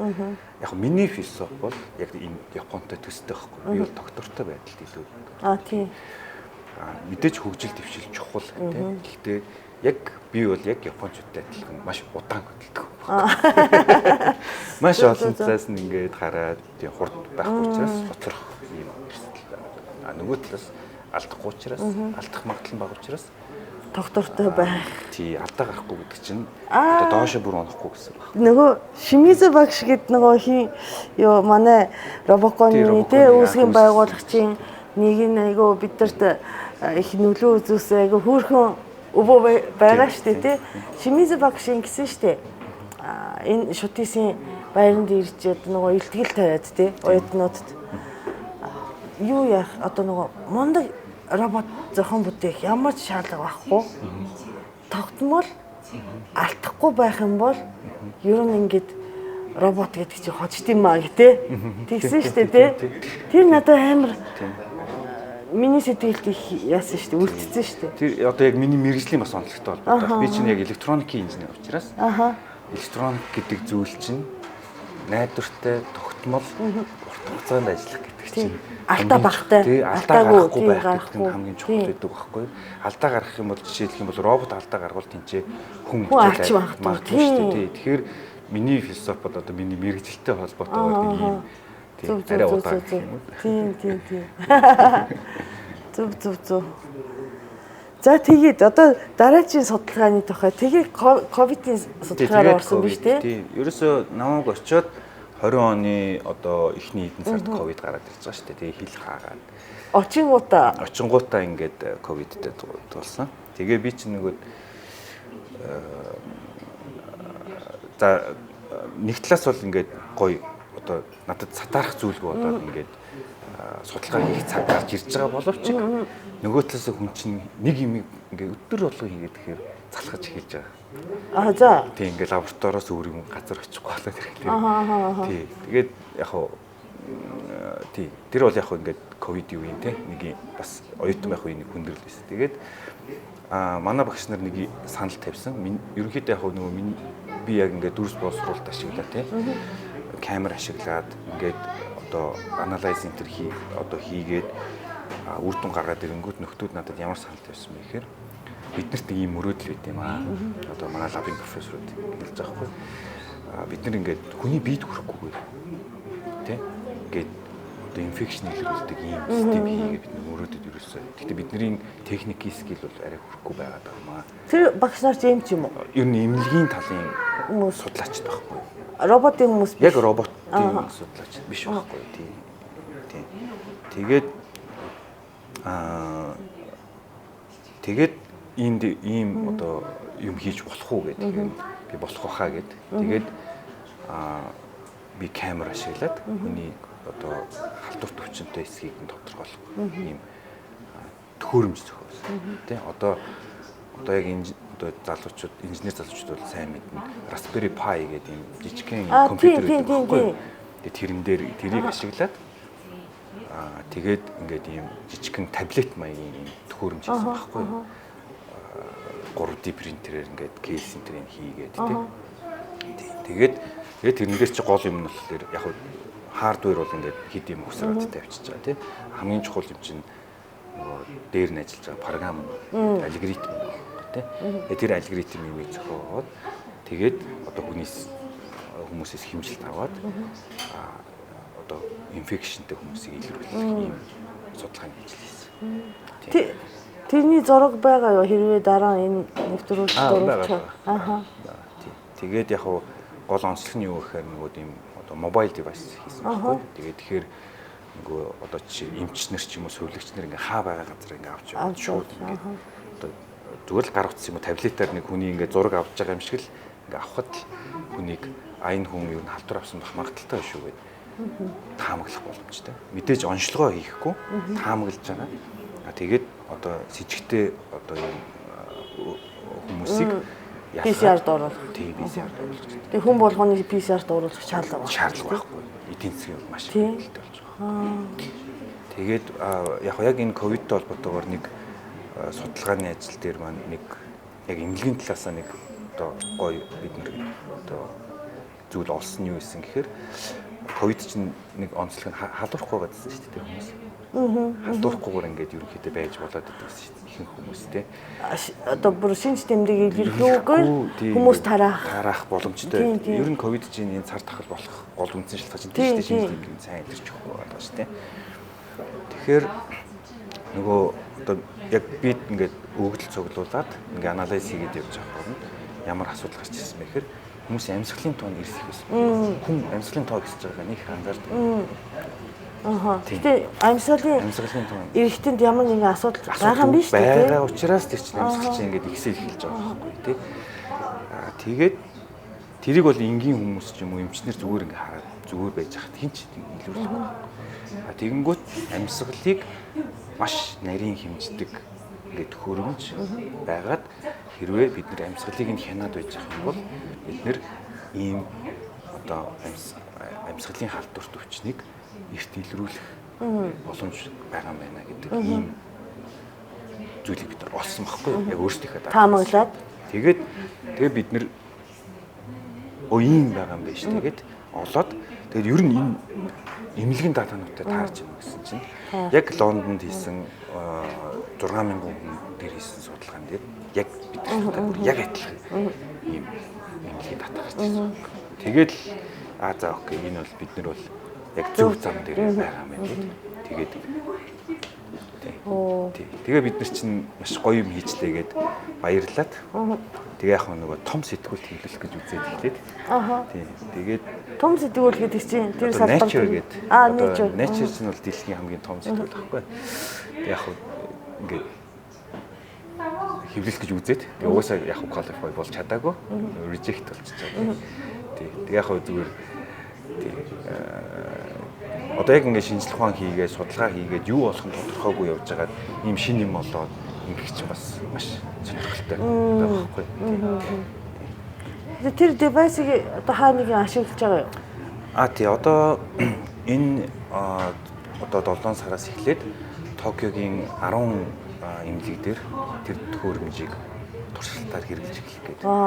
Тий одоо манай багш тэр одоо Токио хотын захиргаатай одоо төсөл гэрээ хийгээд төсөл аваад тэгээд одоо 10 ширхэг эмнэлэг дээр туршилтаар одоо эмчнэрт ашиглуулж үздэг гэж. Туршилтаар тэргээр бас дахиад хөгжүүлэлт хийх юм биш үү тий? Тий мэдээж одоо бид нар чинь судалгааны ажил гэдэг чинь тодорхой ингээд ийм цар хүрээг ингээд хонжаагаад үзэж байгаа шүү дээ. Бид нар ингээ амьдралын бүх асуудлыг бүх одоо нөхцөлийг бид нар тооцож чадахгүй шүү дээ. Тэгэхээр бид нар нэг ийм нөхцөл бид нар ийм туршилтыг хийсэн шүү гэдэг юм байдаг байхгүй. Тэгэхээр тэр одоо бодит амьдрал дээр гараад ирэхлээр тэр нөхцөл чинь байхгүй болж байгаа байхгүй. Бид нар ингэж чадахгүй тий. Яг хоо тодорхой хэмжээнд бол хөнхийг хичээн. Гэхдээ одоо тэр чинь яг бодит амьдрал дээр бол маш олон нөхцлүүд гарч ирнэ. Тэгэхээр бид нар одоо бодит амьдрал дээр тийм яг ямар асуудал юун дээр нь сайжруулалт хийх хэрэгтэй ингээд за одоо цаашдаа ямар судалгаа одоо судалгааны ажил бас үргэлжлээд явж байгаа. Тийм тэгээд яг уу яг энэ ажилтайгаа холбоотой оруулахлаар нөгөө манай баг болохоор няраа хөвгт. Одоо мониторинг систем дээр судалгааны ажил хийж байгаа. Камераар сайн камераар. Одоо жишээ нь нөгөө дотоод үрсэн ч юм уу нэрээ ингээд асуудалтай төрсөн хүмүүс чинь инкубаторт ингээд байж идэг шүү дээ. Тэгэхээр нөгөө ингээд тэр инкубаторт байгаа хүмүүсийн чинь одоо биосигналуудын ингээд хянжих хэрэгтэй. Тэгэхээр нөгөө биеийн дээр ингээд баах юмнаас мэдээ өргөдөлтэй. Тэгэхээр тэрийг бид нэр ингээд хөрөхгүйгээр тэр хүмүүстэй тухтайгаар бид нэр тэрийг хянж чадах уу гэдэг. Зөв. Таачаагүй хэрэгтэй юм биш үү? Тий. Тэгээд бас энэ нөгөө одоо хатгаа байдаг шүү дээ. Уушигны хатгаа. Одоо манай Монгол хүмүүс үйлжингөө ингээд хатгаа хийсаад байгаа шүү дээ. Тэгээд төхөөрөмжийнхаа бас алгоритмыг сайжруулад Монгол одоо яг одоо тэр бол миний хувьд бол ингээд Монгол одоо оруулах хөв нэмрийн хувьд бол би хүүхдийн хатгааг илрүүлдэг систем хийчихвэл бас энэ төхөөрөмжийг Монголд ашиглаж байна. Тий. Нэгэнт бид нар нөхцөл байдал одоо ийм байна. Хүүхдүүд хатгаар тусаад байна. Тэгэхээр бид нэр хүүхдүүдийг хянж болно. Тэ хатгаа авсан хүүхдийг одоо эрт илрүүлээд тэ хамгийн чухал юм чинь антибиотикгүйгээр бид нэр эрт илрүүлчих юм бол антибиотик аль болох антибиотик хэрэглүүлэхгүйгээр бид нэр эмчлэх боломж байгаа юу ч гэдэг юм тэ. Тий. Зөв. Гэтэ би одоо таны судалгаад хэрвээ праймер мөнгөтэй байсан бол хөрөнгө оруулалт хиймээр юм л да. Ер нь ингээ би одоо эний цаашдаа ямар бизнес болгож бизнес идэвх хэрэг. Бизнес хийх идэвх ер нь байна уу? Надад амбиц байна уу? Одоо амбиц гэхээс илүү одоо энэ чинь одоо нөгөө үн цэний үүсгэж явж байгаа үн цэний одоо төрүүлж байгаа судалгаа шүү дээ тий. Тэрийг одоо тэгээд хитэн төгрөг хүргэх нь таны болон таны одоо нөгөө хамтарч ажиллаж байгаа хүмүүсийн дур байхгүй юу? Тийм. Тийм. Энд чинь шал өөр одоо бизнесийн ухаан гараад ирнэ дээ тий. Мэдээж мөнгөнд дурггүй Хүн байхгүй шүү дээ. Тэгээ нэгдүгээр те. Хоёрдугаар би одоо юу гэдэг юм те. Зүгээр нэг имийг 14-ээр аваад 15 төгрөгөөр зараагүй шүү дээ. Тийм. Энэ би оюуны бүтээл. Миний одоо толгоноос гарсан юм одоо зарагдаад бизнес болж ивэл тэр шиг ад жаргал байхгүй шүү дээ. Судлаач хүн. Тийм шүү дээ. Одоо тэгээ инженер хүнийгүүд те. Тийм амбиц бол уусаа байгаа. Одоо яаж одоо өөрийнхөө бүтээлийг бизнес болгож өнгөтэй болох уу гэсэн тийм бодол бол байна. Тий. Гэтэ миний бодлоор нь штэ одоо нөгөө ийм судалгааг шууд ингээд бизнестэй холбох соёл Японд бол аюул сул. Америктэй хол. Америкчийн нөгөө судалгаа хийнгуудаа шууд хөрөнгө оруулалт хий гэсэн кинонд дээ штэ тий би одоо ямар амьдаралаар үзсэн биш. Хөрөнгө оруулалт хий гэсэн хүн гарч ирээд тий. Тэр нь соёл нь шал өөр. Одоо жишээлх юм бол Kailas гэдэг компани байгаа байхгүй Японд. Тэгээ тэр болохоор яг Монгол залуугийн үүсгэсэн одоо роботын стартап компани. За. Тийм. Тэгээд тэр компани болохоор одоо яг ингээд Японд ингээд суурьтай. Тэгээд өөрсдөө ингээд роботын гар дронд зориулсан одоо мобайл ер нь робот зориулсан ийм робот арм гар тий робот гар хөгжүүлдэг ийм залуучууд байхгүй. Тэгээ яг зүгээр би бас яг өөрөө одоо яг өөрийнхөө бизнес одоо имийг ингээд бизнес болоод гоё гэж бодож байгаа хүн чинь бас тэднээс сонирхоод ингээд туршлага судлаад юм асууд. Тэгээд ярьж хахад бол Япон, Америк хоёрын соёл бол маш өөр, хөрөнгө оруулалтын соёл маш өөр. Япон бол илүү манай Монголтой төстэй. Би 5 төгрөг оруулсан бол би 5 төгрөг хизээ авах юм. Гэт ингээд ийм жоохон одоо юу гэдгийг те ийм хөрөнгө оруулалт одоо тэр дэнчин тавьж байгаа гэдэг юм ойлголтоо яадаггүй. Одоо нөгөө юу эдэн штэ. Ойлгодоггүй. Америкчүүдийн хувьд бол юу штэ нөгөө 10-аас 10 одоо стартапт хөрөнгө оруулаад нэг нь амжилттай очивол окей гэдэг тэр чинь ингээд. Тийм чи нөгөө юу дэнчин тавьж байгаа байхгүй тий. Хурдны моринд одоо нөгөө юу тавьж байгаа юм шиг бет хийж байгаа юм шиг байгаа штэ тий. Дэнчин байхгүй тэр чинь ингээд бооцоо тавьж байгаа юм шиг тий. Ингээд аль нь сайн явах нь вэ? Нэг нь бүр 1000 дахин тийм ихсэн. Тэгээ болоо. Тэгэл болоо. Тий. Гэтэл яг одоо манай Монголд байгаа хөрөнгө оруулалтын соёл тий энэ юутай нөгөө Японд байгаа хөрөнгө оруулалтын соёл хоёр яг адил төстэй юм билээ. Тэгээд тэр залуучууд бол одоо жишээлх юм бол хөрөнгө оруулагчаа Америкаас татах уу гэж гэдэг юм тий. Тэрний илүү дээр үуч гэдэг юм иймэрхүү юм ярьд юм билээ. Эсвэргээр одоо нөгөө тийм энэс заавал юм аав гэсэн хүн одоо яг нөгөө сайн хөрөнгө оруулагч Японы сайн хөрөнгө оруулагчтай ужирх юм бол тэр хүмүүс бүр хамаг хүчээр ингээд ер нь одоо тэр хүмүүсийн тэр одоо тэр компани анхны хөрөнгө оруулагч нь Япон хүн шүү дээ. Тийм. Тэр хүн бол тийм хүн байхгүй. Тийм. Бүх юмараа тийм. Бид бүх юмараа ингээд яах вэ их үү тийм туслаад ингээд нойлоос нь эхлүүлж байгаа юм байхгүй юу тийм. Тэгэхээр тийм хүн ер нь бол байгаа. Гэхдээ яг зүгээр ерөнхийдөө гэдэг утгаар нь л тийм. Ер нь хөрөнгө оруулалтыг гуйж болохгүй юм билий бас хийвэл хий байвал бай гэсэн тийм бас хэрэгтэй юм билээ шүү дээ. Ер нь бизнес чинь гуйж хийхгүй шүү дээ. Тий. Гуйж хийж болохгүй. Тэгээ чи ядтай юм аа гэдэг хөрөнгө оруулагчтай хилдэг гэж байна шүү дээ Америкийн зохион бүтээгчтэй бол тий. Тий. Надтай хамт алдцсан та чи баг адтай байна гэж хэлдэг юм билээ шүү дээ. Тэгээ яг зүгээр хүмүүс ингэж идэг байхгүй ингээд юм ингээ алдах ч юм уу те ингээд мөнгө алдахаараа ч юм уу ингээд шаналаад идэг байхгүй. Альва юм чинь бүгд хоёр талтай шүү дээ. Тэгээд хэрвээ та ямар нэг юм хийгээд алдсан бол тэр алдаанаасаа сурчвал танд тэр хичээлийг хинч тийм үнээр заахгүй шүү дээ. Хичээлээ сайн сурах хэрэгтэй шүү дээ. Алдаж болно гэхдээ хичээлээ сурах хэрэгтэй шүү дээ. Би бол түүхч болохоор түүхийг судлах юм бол хүн алдах ёсгүй гэж боддог. Гэтэ алдсан хойно бол алтыг гэж алдаж чадахгүй юм чинь яриад юм шүү тий. Одоо алдаж сурс алтмаар байна гэдэг. Алдмаар байгаа гэхдээ хэрвээ алдсан бол тэрийг хичээл болгоод авчих юм бол тэр чинь алдаа биш болчих жоох. Тийм. Мөнгө бол яах вэ? Тэр чинь мөнгө бол олдно байгаа үед олдно. Мөнгө бол баянга алдчихдаг, баянга олчдаг зүйл болохоор хитрхи ингээд мөнгөнд лөө ингээд одоо юу гэдгийг фокус те ингээд төвлөрөөд ингээд ажиллахлаар тийм болох би бол тэрийг жоохон буруу гэж үздэг. Гол нь бид нэр өөрсдийнхөө хийсэн бүтээл, оюуны өмч те одоо тэр шинэлэг байдал. Ер нь би Японд очиод нэг юм маш их ер нь бүх хүний амнаас сонсдог. Чиний одоо энэ одоо мерит те чиний ер нь өөрөө чи яг энэ үндсэн одоо энэ юу хөө тэрийг монголоор одоо онцлогч нь юу юм бэ гэж. Чиний онцлог юу юм бэ гэдэг те альва юм дээр бүх юм дээр. Миний онцлог бол энэ. Миний онцлог. Тэгэхээр чин бизнес байна уу, судалгаа байна уу, бүх юм дээр хүмүүс юу хийж байгаа, үр дүн гаргаж байгаа. Үр дүн ямар байх вэ? Бусдад л онцгойлох хэрэгтэй. Онцлог, миний онцлог юм. Одоо рамены газрууд хүртэл тийм байдаг шүү дээ. Ийм онцлог рамен. Тийм зөвхөн энд иддэг юм. Зөвхөн энд иддэг гэдэг. Тэр чинь одоо бизнесийн зарчим. Тэгэхгүй тэгээд одоо юу гэдгийг те. Энд нэг юм одоо юу гэдгийг нэг юмыг 10 төгрөгөөр аваад 5 төгрөгөөр зардж байгаа юм байна. Ашигтай юм байна.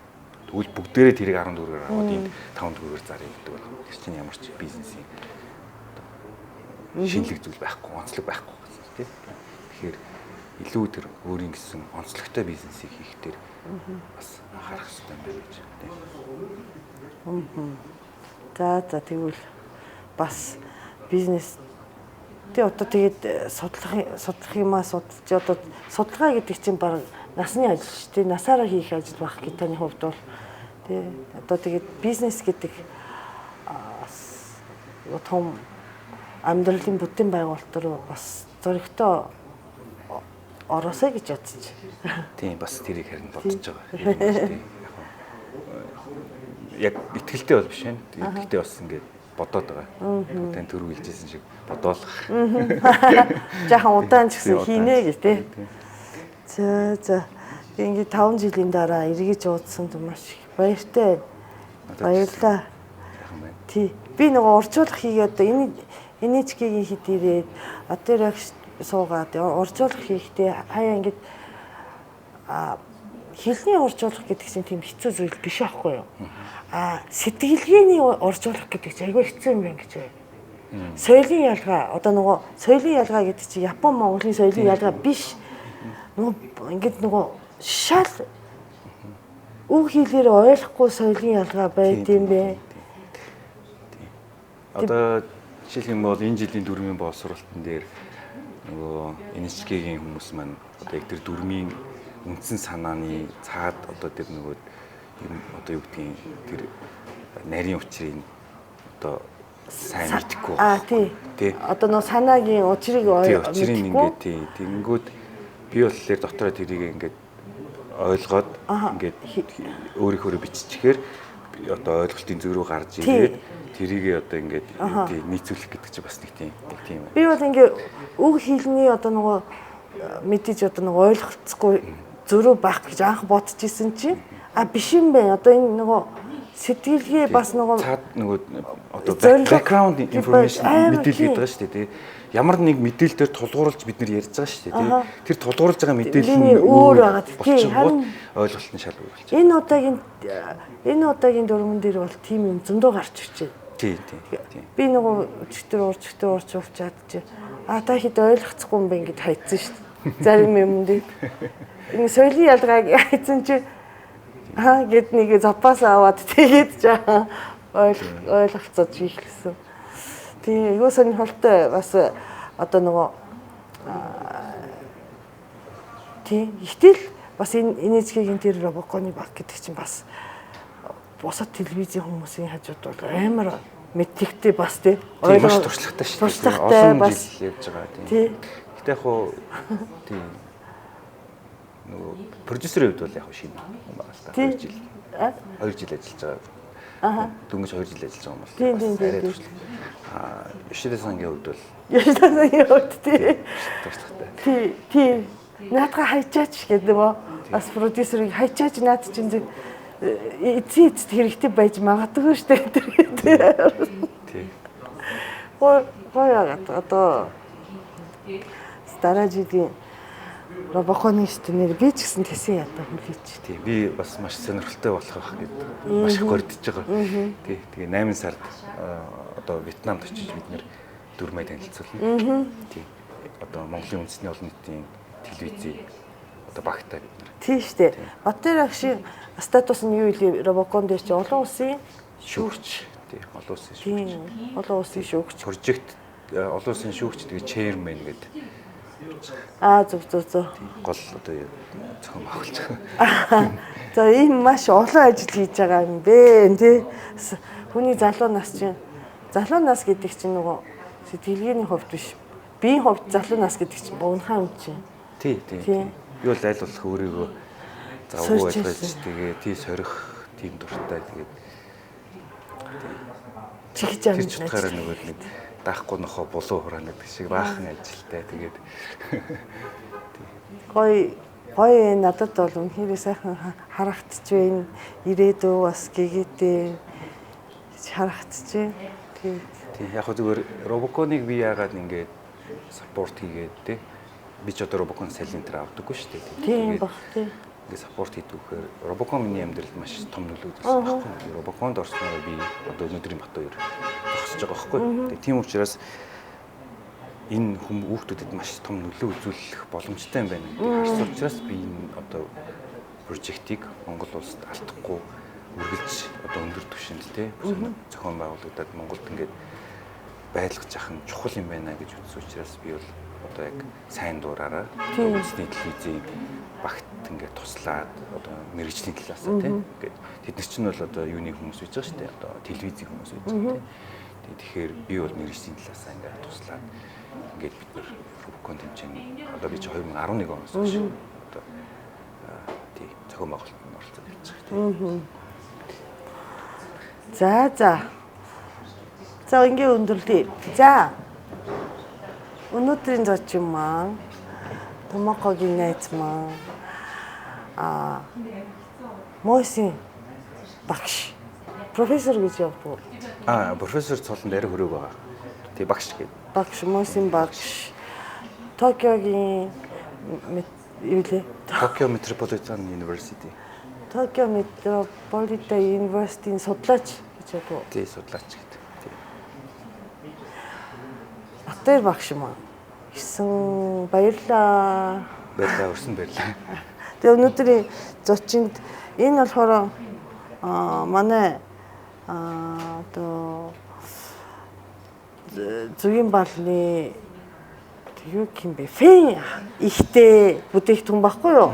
Монголын усны самартай, зүйн балтай, тэгээ идэхэд нэг сникерс шигтэй гоё хүмүүс их дуртай байдаг. Тэгээд дуудахгүй Япон руу буцаж явах ах тэгээд Япон руу авч яваарай гэд. За. Энэ зүйн бал болохоор бас маш онцлогтой. Энэ Японд байдгүй зүйн бал. Зүйн балныхаа үнэр амт гэдэг юмыг юу шийддэг вэ гэхээр тухайн зүйн бал ямар цэцгнээс гарсан бэ гэдгээс шалтгаалдаг. Энэ болохоор зөвхөн Монголд гэхийн хаашаа тий бас Монголд онцлог говийн ганг гэдэг ганг өвс. За ганг өвсөн дээр зүгийг сууж хураасан зүгийн бол зарим хүмүүс нь гангтай зүгийн бол гэдэг. Энэ дотор нөгөө ганг хийсэн гэж андуураад байдаг байхгүй тийм биш. Ганг өвсөн дээр зүгийг суугаад хураасан зүгийн бол энэ үнэхээр өвөрмөц хурц маш гэд нөгөө сонирхолтой үнэртэй амттай. Тэгээд усад гадаадд бол энэ бал байдгүй. Тийм ээ маш сонирхолтой сонсогдчих. Манай өвөө ч өөрөө говийн хүн байхгүй. Тэгээд би өмнө говийн хүн байхгүй. Тэгээд би ер нь говийн бүтээгдэхүүнүүд ер нь нэлээд хэрэгжилж үзчихсэн одоо говийн харуулж гэдэг юм уу тий. Одоо говийн ер нь маш олон үз. Тэгээд махан дуртай говийн мах. Говийн мах гэж зээри мах гэдэг юм тий янз бүр юм гээд. Тийм. Надад бол одоо би бол амсч үзсмээр санагдчих шүү. За гангийн зүгийн балыг амсч үзээ. Энэ болохоор манай олон бүтээгдэхүүн байгаа. Маш олон бүтээгдэхүүн байгаа. Дотроос хамгийн үнэтэй зүгийн бал байдгийг. Тийм болохоор жижигхэн савд. Таны одоо яг одоо хамгийн одоо онцлог бүтээгдэхүүн юм биш үү? Тийм онцлог бүтээгдэхүүн. Тийм. Нөгөө гадаад тэ одоо улс болгон Шинэ Зеландд манука гэдэг зөгийн бал байдаг бол би бол энийг урдаа барьж Монгол бол занган зөгийн бал байгаа гэд хэлмээр идэг тийм зөгийн бал байгаа. Баярлалаа. За Баярлалаа. за баярлалаа ирсэнд. За өндөрлөе. За өнөөдрийн томоогийн найз маань үгээр өндөрлөж чинь дараагийн би нэрээ худлаа ярьсан байхгүй хоёр сонгуулийн өмнөх юун дээр хамгийн сүүлийн дугаар дээр дараагийн сэдэв болохоор амьдралын тухай биш үхлийн тухай ярих гэсэн. Үхлийн тухайг жаахан байж байгаад ярив. Тэгээ үхлийн тухай миний бодлоор үхлийн тухай айгаа гоё сэдэв болох байх гэж бодоод байдаг. Тэсээ ятад хүлээж агаарай. Дараагийн дугаар дээр яг үхлийн тухай ярих гэж бодож. За баяртай. Бай.